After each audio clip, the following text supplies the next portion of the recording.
Good morning, everyone. My name is Manoj, and today we'll be taking a session on global compliances. I thought we'll wait for a couple of minutes as people join in, and in the meantime, you can go through some of the logistic information. There could be possibly some challenges due to a lot of excessive workload due to online meetings, web meetings that people are having. So in case that's an issue, you can always refer to the video that will be shared later on subsequent to the session. But if you're not able to hear at all, or if multiple people are not able to hear me or see the screen, then we can try to troubleshoot if needed. These are difficult times, so I'm sure not all of us are at 100% capacity in terms of learning or doing the session or training. But let's overcome this and try to see how best we can utilize some of this time to go through some key learnings. So I'll wait for a minute or two, and then we'll get started.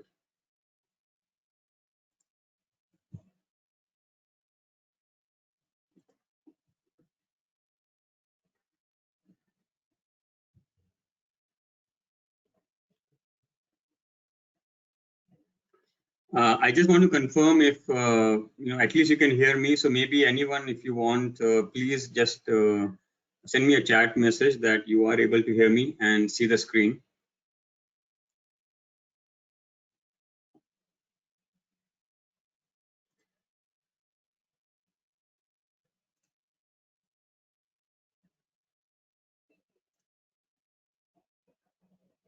Okay, I've got a confirmation from some people that they can hear me and see me.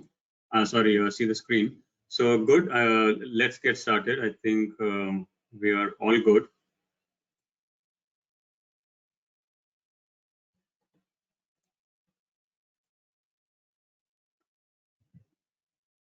Great.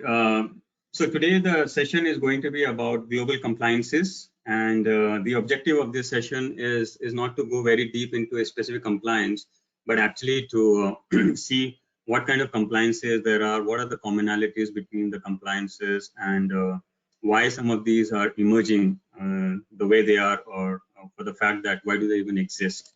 So the objective of this was to just try to bring a different perspective to compliances. I think we're good. Yeah. Okay. My name is Manoj Jain. I'm the founder director, and I have over 23 years of experience specializing in enterprise risk management, regulatory compliance, corporate governance, and have had banking experience in the past. Worked in US and in Bahrain. And for the last 9 odd years, we have started Riskpro, essentially a company that focuses on risk management and regulatory compliances. So our focus continues to be in the areas and domains of risk management, compliance, governance, audits, and in these specialized areas, we have verticals which are advisory, training, technology, and recruitment. So moving on to our session, why do we have compliances, or what are some of the challenges of compliances, how to actually comply? One of the challenges that we have is there seems to be endless compliances. Just when you think you have complied with enough, there are more, leaving aside the fact that the compliances also change. But apart from that, new regulations keep coming, and it also is possible, and it also is the fact that there are a lot of overlapping compliances. As new compliances come, maybe 50%, 60%, 40% of them are already there in different forms or through different regulations out there. One of the questions that we always have is compliance a choice? Now, some people take it as a choice because they believe that by not complying, they're able to meet certain business objectives. So certain people take choices in the compliances, whereas generally most of the companies will feel that compliances need to be complied with, and hence there is not a choice but a mandatory requirement. And of course, there are penalties of non-compliances. So compliances are viewed very differently by different people based on their businesses that they have, based on the objectives, their end goals, their strategies. And certain compliances are more internally driven, self-assessment, governance related, where the regulators are saying that, okay, we want you to be good, and these are the guidelines for you to be good, and we'll only catch you if you grossly go over that, or if you are not complying significantly over that. So they give you some room or headway, and they only catch the culprits when they are significant or major non-compliances. Whereas other compliances could be of a nature where every single small bit of piece is looked into and is considered non-compliant. On this slide, you can see that just an example of different types of compliances. I've just listed certain random ones which are more relevant today, which are applicable today because of the kind of businesses we are running, data-driven businesses. So a lot of regulations are around data protection, information security, cybersecurity, around privacy information about health, about patients. Then we have our standard compliances around internal controls, Sarbanes-Oxley, PCI DSS, payment gateways, and things like that. So we can see this is just a small sample list of compliances, but what we will see across all these is some common areas and common aspects that are there, and what are the common threads in various regulations when we talk about global compliances. So the first one that we will discuss is around GDPR, and it's roughly about 2 years into action. And as we all know, this is the European Union Data Protection Regulation, and it is one of the most stringent regulations. In fact, the day it had come out, there was a lot of discussion, a lot of confusion about the applicability, about the requirements, the penalties imposed, and things like that. It started in May 25, 2018, and the objective is to protect personal data, or the PII, of an individual. So this is a data protection regulation. India will also have something similar soon, hopefully this year, if things go well. So while I'm addressing a specific compliance, the objective will be to see some important elements of it, and try to see if there are any case studies or if any discussion points on that. So the only couple of slides that I would have on this is, one is, of course, the principles. So in the principles under data protection, we have 6 principles, which is the foundation of GDPR. Just walking quickly through these 6, as we can see, the first one talks about lawful basis. So GDPR says that you cannot process data of an individual unless you have a proper basis, whether it could be a consent, it could be a contract, it could be legitimate interest, or a regulatory driven. You cannot process information unless you are transparent to the individual. You're not hiding facts from the person, and it's not illegal. So the whole concept of be transparent, tell the users what data you have about them, why you're doing something with their data, all that has to be properly disclosed. Number 2 principle talks about purpose limitation, which says that if you have collected something to send him an email, then you should only send him an email. Don't try to sell that data out to somebody else. If you have collected some information only to process lab reports, or to collect blood samples as an example, then only use that for that purpose, and don't try to do a research or a study, or try to aggregate that information and publish some studies out there in the market. So you cannot use data of a person. If you have told the person, I'm going to use it for this purpose, you cannot use it for a different purpose. So that is around purpose limitation. Number 3 is about data minimization, and we'll see an example after this slide on number 3. 3 says that if you have decided to collect certain information, you should only collect what is necessary and only process what is absolutely necessary for that purpose or for that activity. So you are not allowed to excessively share information, excessively collect information, just in case we need it in the future. And this is all about data minimization. Only use and process that information, the bare minimum that is required for your specific activity. Number 4 is about keeping data accurate. Number 5 is about ensuring your storage limitations are in place. That means data retention policies, how long you can keep the personal data. all that is has to be defined, so that we are not endlessly and unnecessarily risking the data, because the more you store, the larger volumes you have, the more breach and the larger exposure of that information. And also because it is not necessary beyond a certain point, and that is the retention policy. Number 6 talks about information security. So how to ensure the data that we have collected, the PII that we have collected, is secure and confidential. So this is all around information security and preventing unauthorized access or hacks and attacks, which is very important within the overall data protection regulation.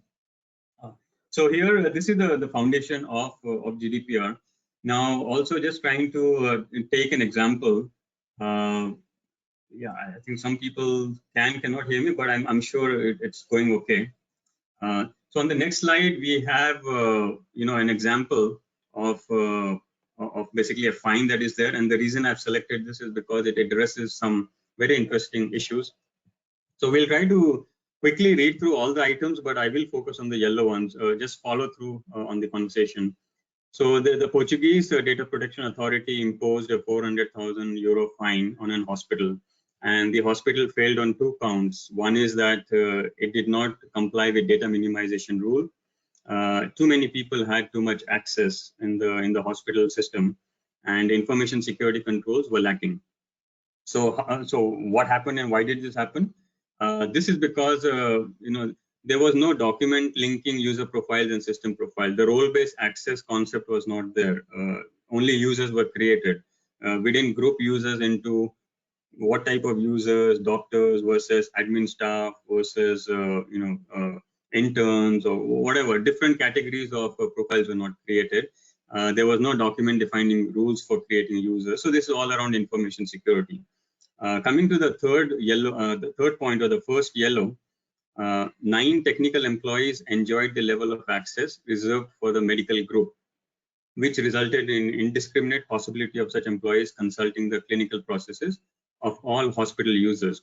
So what this means is that certain type of data within the within the patient data system, hospital system, should only have been accessed by the medical group, which is essentially consulting, or which is essentially reviewing the elements or all the artifacts of the patient. But 9 employees, technical employees, were having the full access. That means they could go into any patient record, see any data, see any lab reports, and have access to that information. Another example on second yellow is existence of access credentials, which allowed any doctor, regardless of his or her specialty, to access any data of the hospital patient. This is considered violating the principle of need to know or principle of minimization.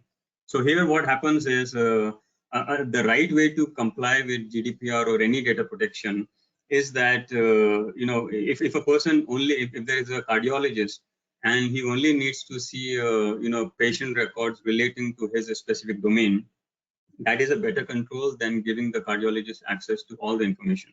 Now, one may debate that, okay, any doctor should be able to see all of the files of all of the patients. But then, yes, that could be also limited by way of either ensuring that certain patients only could be accessed by the doctor, or only certain types of category of information could be accessed. But definitely there has to be a restriction. A receptionist on the counter at the hospitals, if they have access, should not be able to see every single record or every single patient, because they don't understand lab reports, they don't understand records, x-rays, MRIs. Then why do they need to have access to that? So this was a significant breach. And the others were essentially facts like doctors were not deleted after the person had left. So there were 985 doctors, whereas the actual total count was only 296. So this is an example of a data minimization rule and information security rule, saying that if you don't profile people correctly, if you don't give them proper access, the DPA will consider that to be excessive access, and the penalties are there. This is a simpler example. There's a taxi company which was using phone numbers as a user ID. So there were lots of people taking taxis and all that, and once they decided not to continue with the app, they would discontinue and uninstall the app or stop the services. But Taxa, which was the taxi company, because user ID was a phone number, and it decided it was required to retain for transaction history and all. The user ID was not removed, and that means the user's phone number was continued to be in the system. The regulator said that this is excessive and it doesn't comply with storage requirements. And Taxa admitted, yes, the phone number was not required. What is required is actually any user ID so that my record is not disturbed. So in this example, the right way should have been that Taxa should have removed the phone number, replaced with an anonymous number or a random number in order to retain the history of that user, but not necessarily keep the user phone number in the system. So these are two examples on GDPR. The third piece is, of course, as we all know, or some of us may know, is the US regulation around privacy, which is the CCPA, California Consumer Privacy Act. The main target of this is for companies that collect and sell personal information. So although it's going to cover a broad range of data protection requirements, one of the key purposes of this regulation is a lot of companies are collecting information about users, the emails, phone numbers, and they are selling that information out to different organizations and B2B businesses. So one of the key requirements of the regulation is a do not sell button, which any business that is collecting information is required to, anyone who falls within the scope is required to put on the website to give the right to the consumer that, yes, I don't want my data to be sold. You use my data, but don't sell it to anyone. And if I opt in to do not sell, then you're not supposed to sell my data. So this is effective Jan 2020. The fines are very, very high. If you look at the second bullet, it is $100 to $750 per incident. That means if there are 10,000 users in the database which has been exposed or which has been compromised, that is 750 into 10,000. So these are not limited to 1 million, 10 million, 100 million. It can even go into billions if the regulators so deem fit. That this is a significant impact. So we have seen GDPR has significant fines. We have seen CCPA has significant fines, and globally, what's happening is all the regulations are escalating their fine limits, penalty limits, because they believe that unless the penalties are higher, people are actually using it as a business case in order to do business. Moving on to a different regulation, this is the NIST, NIST, Security Controls. This is a US regulation. This is essentially NIST stands for National Institute of Standards and Technology. Essentially, what is the goal here is all US federal information systems, except those that relate to national security, are required to comply with these FISMA regulations, which is Federal Information Security Modernization Act 2014.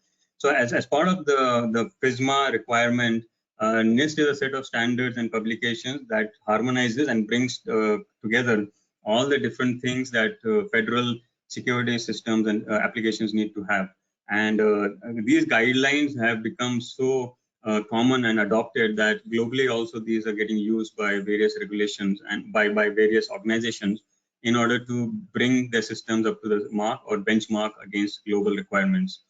Some of the important NIST frameworks are 853, which is around security and privacy control, around risk management.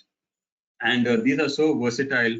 The cybersecurity framework of NIST is so versatile that a lot of Indian companies are also adopting it for benchmarking. And they can be easily used by different companies, small or big. So the purpose of NIST is essentially to help federal agencies in implementing the FISMA. And it helps in managing cost-effective programs to protect information. So again, very important regulation which we are seeing, and the coverage of NIST is very similar to many other global standards and certifications. There are access controls, there is awareness and training, there are accountability audits, configuration management, incident response. So when a breach takes place, what do we do about it? Media protection. So do we have USB block, thumb drive block, encryptions? So we can see here, these domains have many controls below that. And some of them are very, very stringent and very elaborate controls. And this document can be as mature as you want. In fact, it is one of the most comprehensive set of control regulations around information security. Here we'll just take an example of NIST cybersecurity. Maybe on the right-hand side, the image might be slightly small, but I'll try to kind of read through some of the items.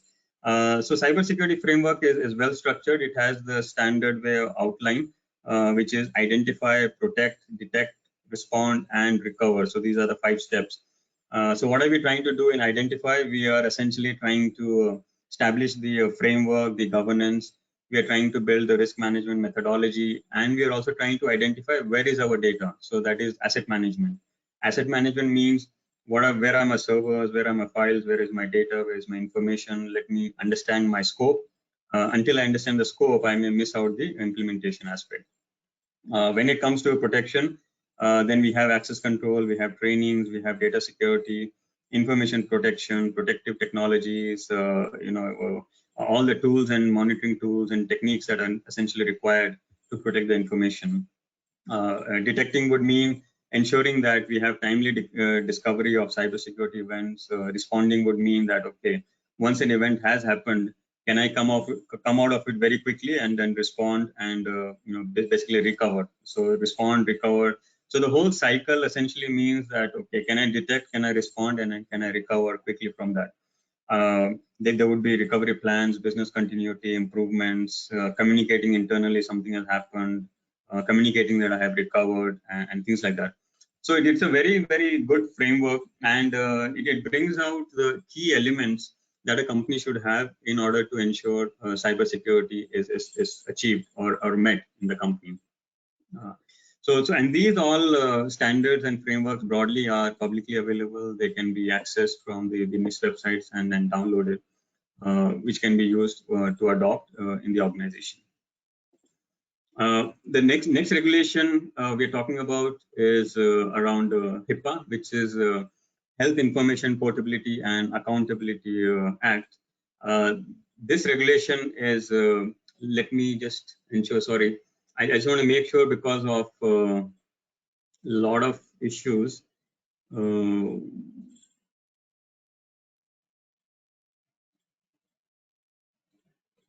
I think we are okay. Yeah. Because of the web meetings and all, there would be challenges, and we are at the maximum capacity of 100 users. So some of you may or may not get audio, so bear with that. I mean, there's nothing much we can do. Extremely, every platform online is heavily burdened with this volume.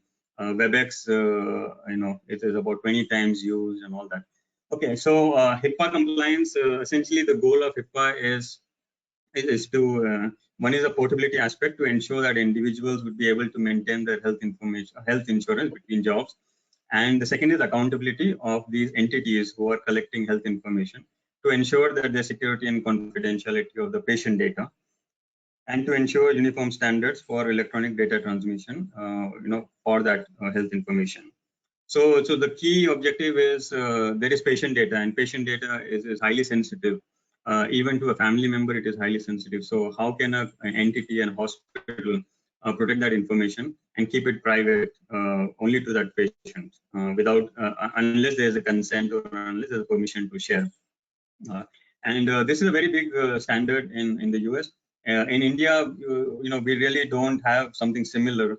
And India, we are notorious in the sense that that there would be examples when a family member can walk into any hospital to collect the reports, and all they really look for is just verifying the name. Sometimes just the name, on the basis of the name you can collect a report. So these are very poor controls where we are not really ensuring security of data. And there are many examples in India to that extent. So the goal of HIPAA regulation is again something similar, is data privacy, security. We're talking about breach notification. So in case a breach happens, we need to notify in 60 days. And then the enforcement process to enforce the rules, penalties, violations, and all, which is on the regulator side. So on the entity side is protecting the PHI data, which is patient health information, whether it's oral, written, or electronic. And on the security side, to ensure the data is secure once it's in your applications, once it's in your systems. And some of the technical measures, physical measures, administrative measures are very similar to any information security framework, ISO 27000. you need access control, you need audits, you need logs, you need encryption, authentication, access management, physical security barriers, cameras, biometric access, and then administrative safeguards would be your onboarding process, offboarding process, list of systems, list of applications, servers, and things like that. So again, similar to NIST, similar to other standards, our goal is data has come in, we need to keep it safe and confidential and private. Moving on to a somewhat different regulation, this is around FCPA. So again, why do we cover different regulations? It's just to give a flavor of why do we have different compliances and where is the world heading to, and then how we can ensure that we comply with some of these. The FCPA is essentially a US Foreign Corrupt Practices Act. It is around anti-bribery framework. The goal is to ensure that corrupt practices are not used for doing business, and it is a significant act because a lot of large companies are also affected by this. It has a lot of reputation element attached to it. Although the fines may not seem that large, and sometimes they are not that large, but the fact is that it involves a lot of reputation because generally large organizations, global organizations or multinationals are widespread. They operate from various countries, 20, 30, 40 countries, India, China, Brazil, and Europe and all. And because they're operating in so many countries, they need to adopt local agents, local brokers, local intermediaries to do business. And that's where the exposure increases, and that's where the reputation element comes in. Typically, a small organization restricted to US is not as much exposed to it. So the way I would see FCPA regulation is more around a reputation element and also ensuring that we are doing business in the right way. So the quick overview on FCPA is there are two elements, anti-bribery provisions and accounting provisions. I'll finish off the accounting first, focus on the anti-bribery later. Accounting provision says that it requires the registered entity or the issuer to maintain books of accounts, records, and ensure that the transactions are fairly reflected. The assets that are sold are fairly recorded. And the goal of this is that unless you record all the transactions, we will not be able to know whether anti-bribery bribery has taken place or not. Maybe you have given some money to somebody if it's not recorded. Maybe you have received a gift if it is not recorded. And also the overall fact that accounting records should be always proper and internal controls should be in place. So that is the point number 2. And some non-compliances happen around that. But more of the non-compliances happen on point 1, which is it requires or it prohibits US entities, US people from corruptly paying or offering to pay anything of value to secure improper advantage, to influence a foreign official, to induce him to violate the law, or to assist in retaining business, getting business, or directing business.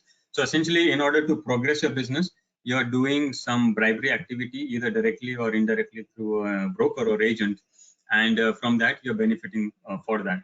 And one of the important things is proof of actual knowledge of a payment or promise to pay is not required. So the fact that it has taken place and you don't need to know that something has happened. You need to have enough measures in place to ensure that your agents are not doing this act knowingly or unknowingly. It applies to lots of different entities. Essentially, it's a US regulation, but anything with a US connection, even if it's a global event, it would affect those entities. The fines for this FCPA have been increasing. So these are fines in millions of dollars. So at the bottom, you have 500 million, then you have 1 billion, 1.52. So this is an annual aggregate fine. They may not be as large as the data protection, as GDPR and all, but they're nonetheless important because it is an important regulation, and per level or per issuer fine can be as high as 1 billion also. And there were 1 or 2 fines which have been 1 billion per organization.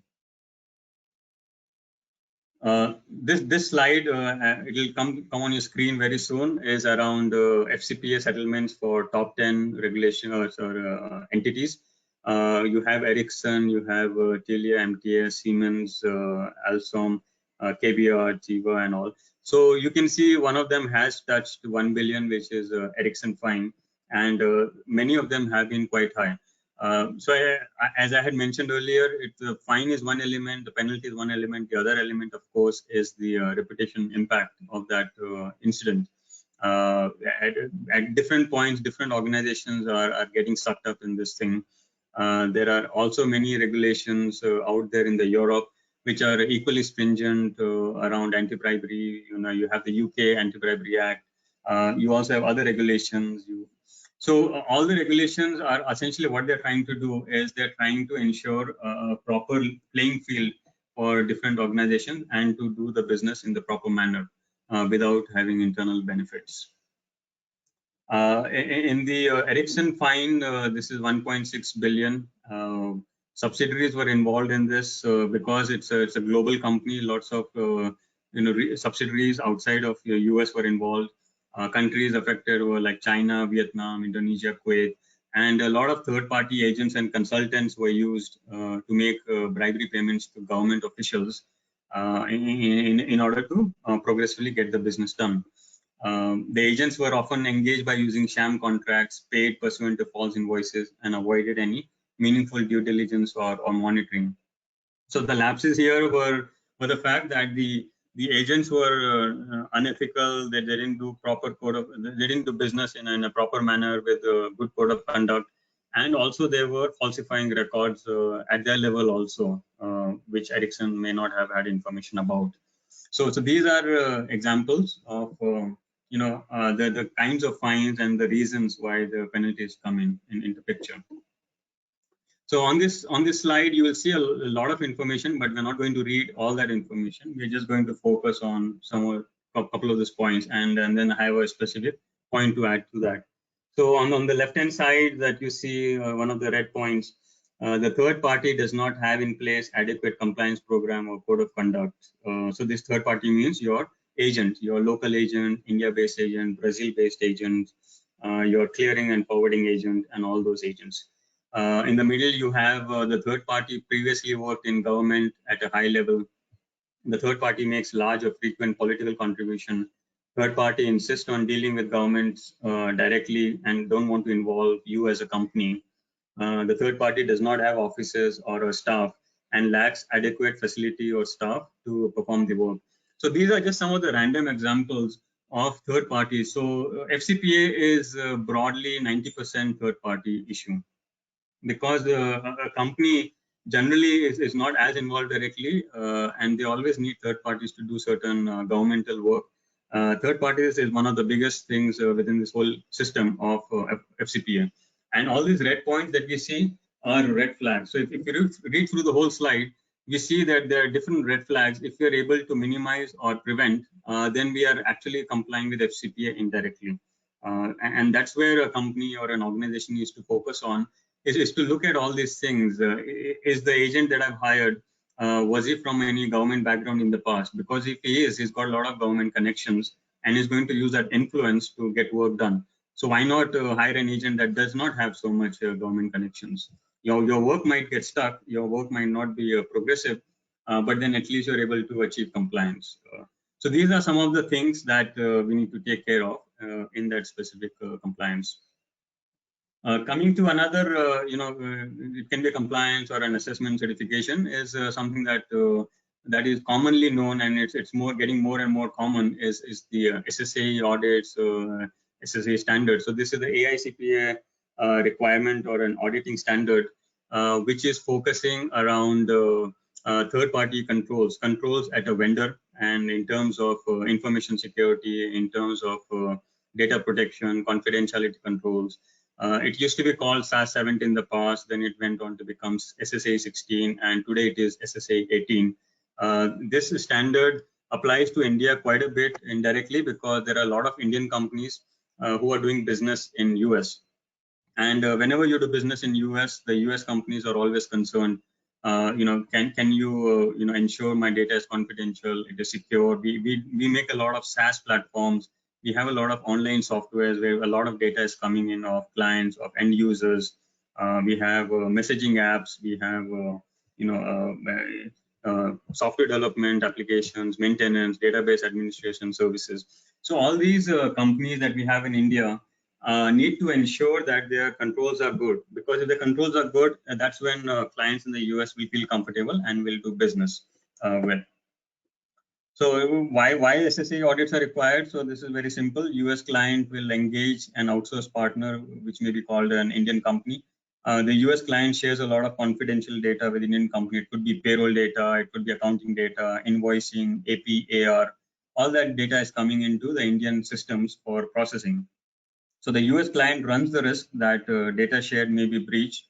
As a result, its confidentiality clauses, NDA, will be breached with its clients. The US client can either directly audit the Indian company or get a third party to do the audit. So these SSA audits are essentially third-party audits done by a third-party auditor on behalf of the US client.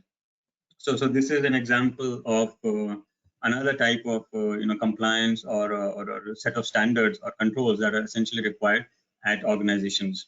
The reports could be of type SOC 1, SOC 2, SOC 3, having different requirements, different types of audit reports. And again, if you see the domains on the right-hand side, they're very similar to many other compliances we have seen. There should be control environment, governance, oversight, communication and information, risk management, logical access, physical access controls, system operations, incident management, change management, and things like that. So if a company is able to adopt enough controls around all these domain areas, then it has a very strong security control framework in place, and it will give comfort and confidence to the clients. Yes, this vendor is good and it has good controls in place. Coming on to the another example of a compliance. Now it's again, these are all overlapping compliances as I mentioned. This one is around cloud security. So CISA is a cloud security alliance organization. They have come out with something that is called a CIQ, Consensus Assessments Initiative Questionnaire. What is this all about? The goal of this survey is to bring standardization about all the controls in place for all the cloud service providers. It could be AWS, it could be Google Cloud, it could be any online application which is providing software as a service, platform as a service, infrastructure as a service. So the goal of all these questions that are in this questionnaire is to bring industry accepted way to document what security controls exist. So you are able to compare apple to apple, oranges to oranges for different organizations. It also helps the end users and customers to gauge the security posture of an organization. So by reading the report, sorry, you're able to know how strong the AWS environment is, how strong Google Cloud is, or any other Salesforce is, as an example. So this is also gaining importance, and in general, cloud security is gaining significant importance. In the next 2 to 3 years, you would see a lot of assessments, a lot of reviews, and a lot of strengthening of cloud security controls. And that is because everything is moving to the cloud. And today, we don't have a well-structured benchmarking way to audit those, assess those, review those. So CISA is trying to bring that direction through those standards. I just wanted to show one, AWS specific CIQ. So let me just quickly open this. Now, this report, as you can see, let me just see if you can see this. Yes, you can see this. This report is a 174-page document. It is having standard set of questionnaires controls. Column question ID, consensus assessment questions. These two columns are broadly standardized and are the same, and they're asking various questions. And AWS is responding with a yes or a no, and with the notes and maybe a responsibility and all that. So what are we trying to see in this? When a reader is looking at this report, now AWS, sometimes we take it for granted, is one of the most secure servers, most secure data center. So we may or may not read this. But then, at least we should be looking at some of the flagged areas, like if there's a no, is there a justified reason why there's a no, or is there actually something that is missing on AWS side? So when AWS responds to these set of questions and gives some comment around that, it's giving confidence to the customers and the users that, hey, there's a standard, there's a set of common framework called CSA. CSA is a CIQ. And I have answered all these, and you can read my report, and on that basis you can continue to do business with me, or if there's any question, call me back. So most of the cloud providers are filling up these questionnaires and publishing it on their websites. And when they're doing that, they are exhibiting confidence and telling and basically in a transparent manner, telling the end users that this is what we are, and we have all the measures in place. So all these questions that you see are all geared around, again, similar domains: access management, encryption, network security. It would have firewalls, it will have vulnerability assessment, testing, those kind of things. It will have physical access, logical access, governance controls, incident response, response management. So these are examples again of different types of requirements. Another random requirement which is kind of compliance. Now this compliance is not for all companies, but only for companies that do business with Microsoft. And Microsoft is a fairly large organization, and it deals and does business with a lot of suppliers and a lot of third parties. So Microsoft decided to make its own SSPA requirement, which is Supplier Security and Privacy Assurance, SSPA.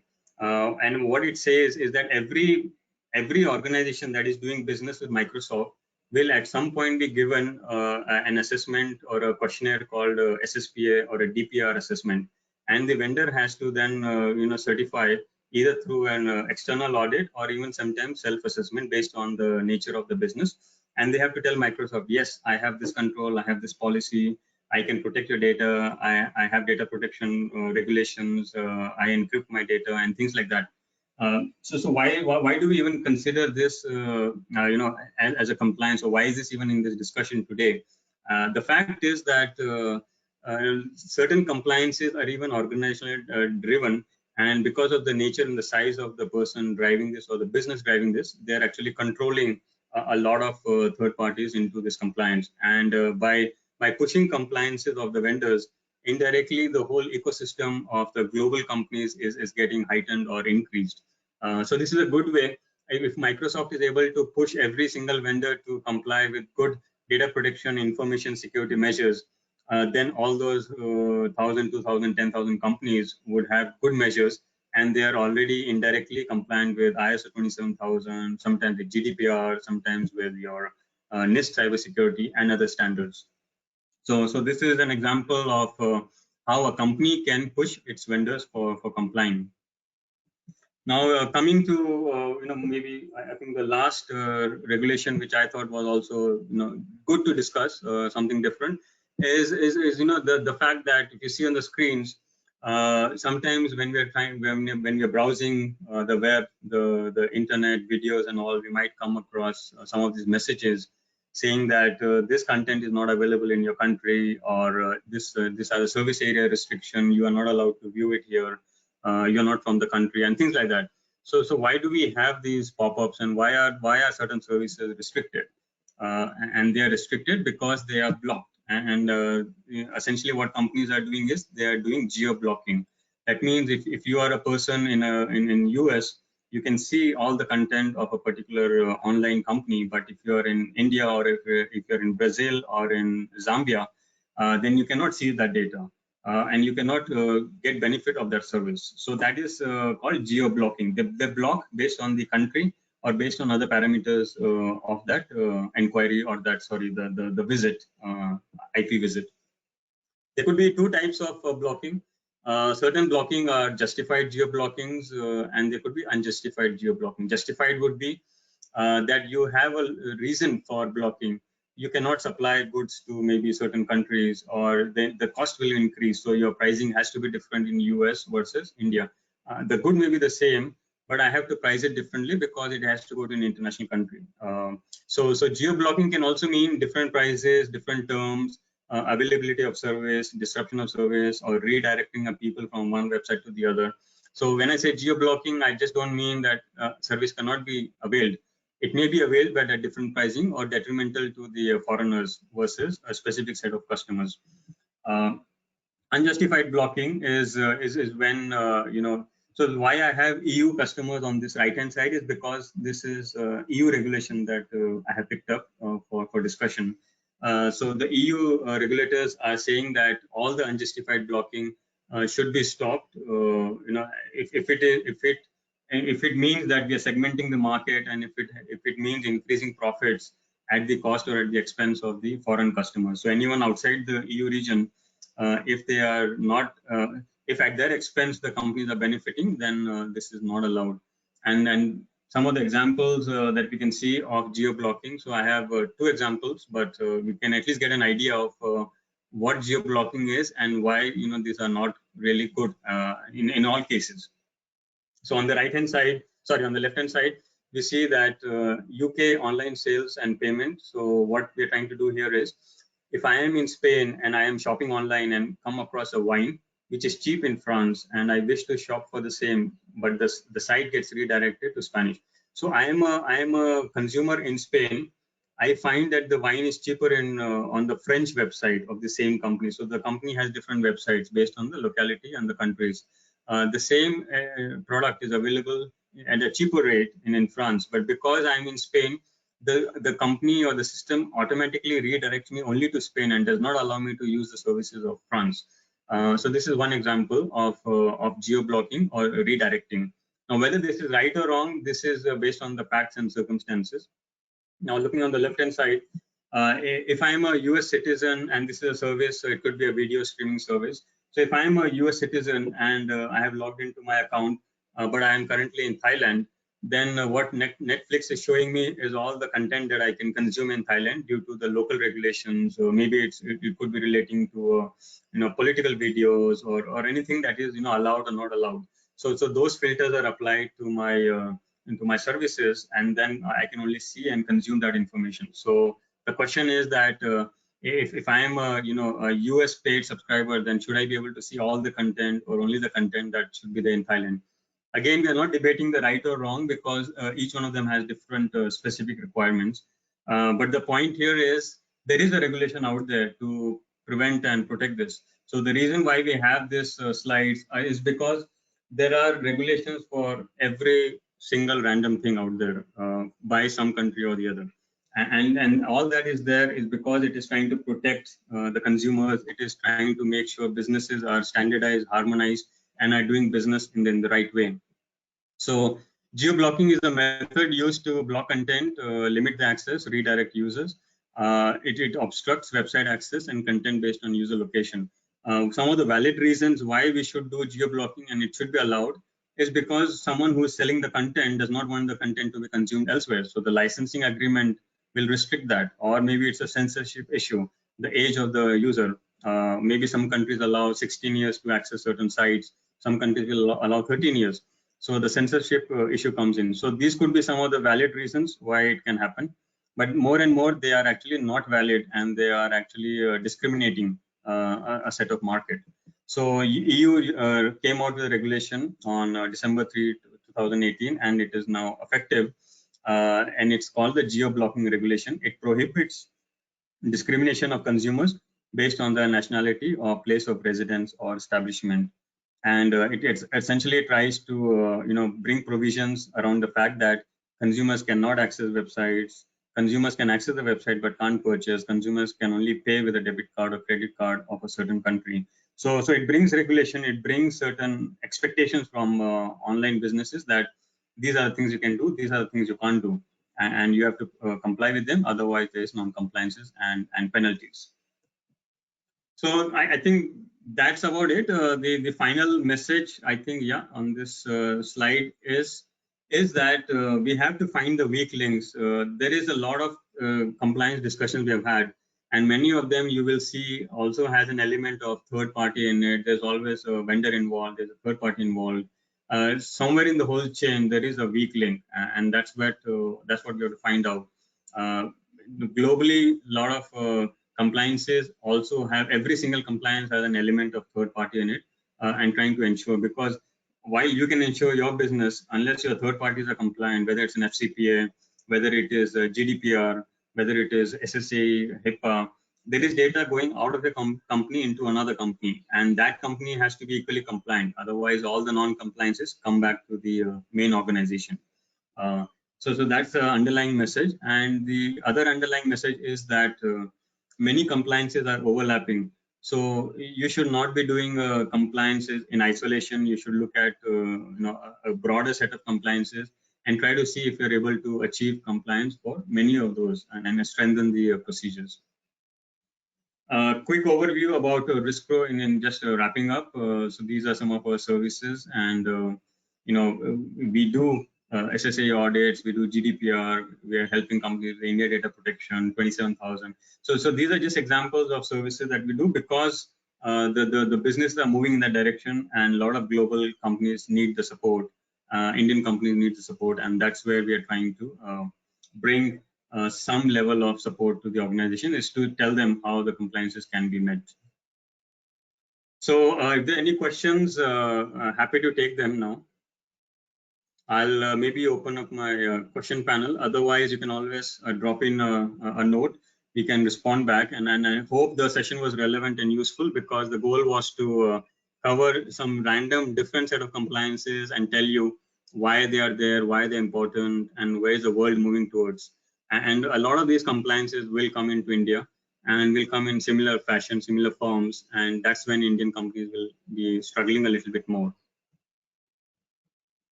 Okay, so I'll just wait for a couple of minutes. If there are any questions, I can take it, and then we can conclude closer to 12.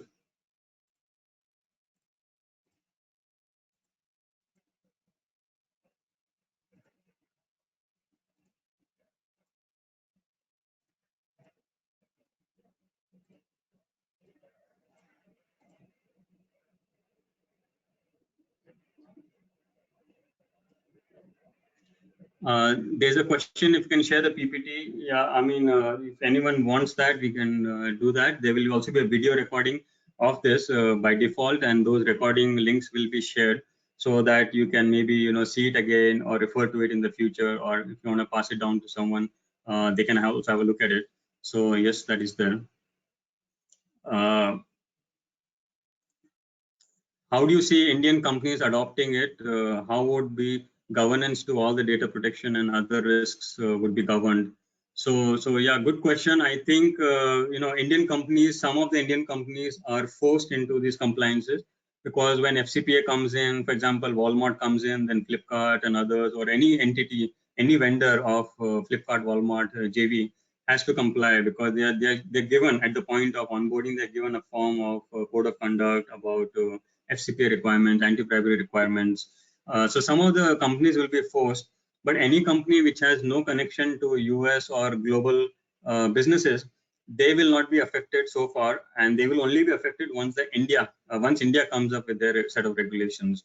And that's when, like example, India data protection would suddenly affect hundreds and thousands of businesses. But today it's only affecting those vendors and those companies which are doing business overseas. So yes, we have to wait for Indian standards to also catch up with global standards, and that will ensure that Indian companies are as good prepared compared to global companies. One of the questions is, what are the important frameworks for cybersecurity controls, specifically for manufacturing companies? Now, cybersecurity can have many different meanings. It doesn't always mean data. It can also mean availability of systems. We were taking a session at a power company in Delhi, and one of the biggest concern was an attack into their control room, through which all the power transmission is controlled. Now, if any hacker or attacker gets access to the control system, the manufacturing control system or the distribution control systems, then what they can do is they can essentially disrupt the supply of power, and then the whole country would be in the black. Now, this is an example of a not IT, not online business, but more manufacturing business. So the goal of cybersecurity measures in a manufacturing company should be around, although you may have limited online data or soft copy data, but you will have availability of services that are getting impacted, that are getting affected, or you may have very proprietary information, your formulas, your patents, your IPRs that could be compromised or breached. Your production facilities might be modified or altered without your knowledge. So those are some of the issues that should be prevented and protected. the NIST framework would apply to that equally. I mean, you could use the same framework, make certain controls not applicable, and still use that as a valid framework for compliance. How do you find the right balance between compliance and business objectives or profits? Can Indian version of GDPR be as stringent as possible, considering the political dynamics of India? So this again, there are as many examples as I can take of non-compliances and penalties. I can take a similar volume of examples where companies purposely didn't comply. Anti-money laundering, AML compliance has so many examples where certain banks were not complying with AML standards only because they wanted to do business or they wanted to make money and then pay up the penalties out of that money. So, it's all about the ethics and the objective of the organization. The right balance is really around what the company wants to do and how stringent the local regulators are. The way many global standards are moving or compliances are moving is that they want to shift the balance more and more in such a way that people comply. And it's not a choice, but it's a mandate. So the penalties are going up. And when penalties go up, the decision to do something is unfavorable, and that's when companies will not do it. Another example we can take, we have a lot of local labor law regulations like PF regulation, sometimes your GST interest. Now, certain people don't comply because they find this as a cheaper mode of funding. At 18%, you are able to fund your payments to government. Now, they don't comply because they can use their money and do business. Similarly, many other compliances have small penalties and people do business by non-complying. So there's no specific right balance, but I think in the future, more and more companies will have to shift towards mandatory compliance, and it will not be a choice at that point. Okay. Let me take one more. What do you think about cost of compliance being more than the benefit? I think some of the regulations are there for the sake of it and increase the manpower and work. What's your take? Yeah, I think there will be a lot of manpower requirement on compliances as they increase more and more. The manpower requirement will keep increasing, and I don't think there's anything more we can do or much we can do on that. That's definitely a cost of compliance. The benefit side is if you want to be competitive, if you want to be relevant, you will have to do the compliance. The businesses will not do business with you. So because we are in this consulting business, a lot of the clients we get and companies we get who say, can you do this assessment for me? Can you do this audit for me, certification? The reason they're coming to us is because one of the RFP says that you need to have this. Now, if they don't have this, the RFP cannot go out. And if the RFP cannot go out, they can't get that business. So it is all about also the fact that, you have to achieve that cost of compliance in order to sustain and in order to be in the business. Okay, I'm actually getting a lot of questions. I think I have another 10, 12 which are pending, but let me take a few more and see if I can send across some more details. Does Indian listed company go through SOX regulation? Is there any Indian version of SOX compliance?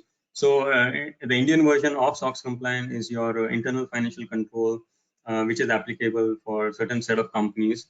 Indian listed companies don't have to go through SOX regulation unless there is a US connection or unless there is a connection with a US entity, which is listed in the US stock exchange.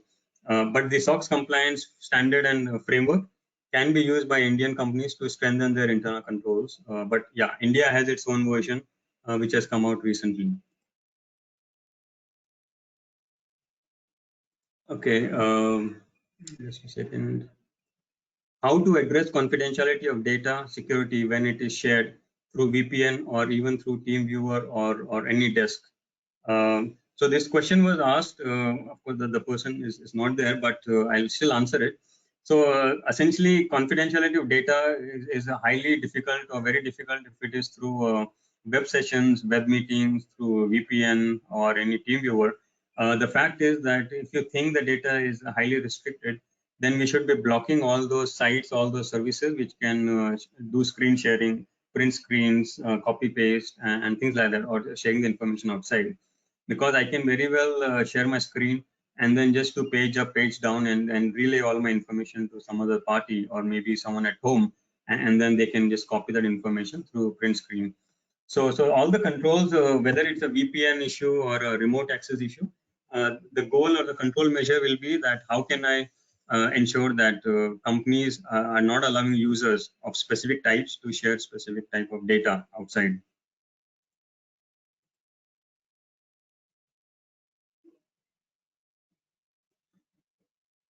Currently, there are weak links in e-commerce in India. We as a risk officers what can we as risk officers offer them? So yes, the weak links in the e-commerce could be around your reputation. It could be the delivery organizations.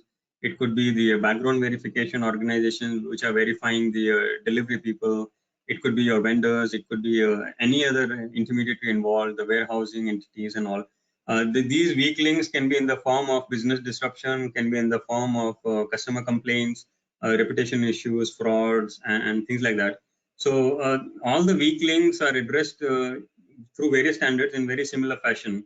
If you want to comply with FCPA, then are these people doing business in the right manner? You push it out as a vendor onboarding process. If they are weak links in the form of customer complaints, then are you hiring the right people? So when they are delivering, when they are in the online businesses, they are actually talking to the customers politely in the proper way, delivering the right things, not mixing it, not replacing it. So these are essentially vendor risk management frameworks which have to be adopted so that you can indirectly comply with global standards and global compliances. Okay, I think I still have another 10 to 12 questions or more that are there. Let's see if I'm able to put a reply to some of these messages. And when you get an email from us after a day about the links and all that, possibly that attachment might also come to you with some of these responses. I would like to thank everyone, and hopefully we'll all be safe and stay safe, stay home. These are difficult times. I know some of the concentration is not as strong because of all the disturbances in our mind. But then whenever you can and you're able to attend, do attend these sessions or future sessions. Thank you very much. Thanks for your time.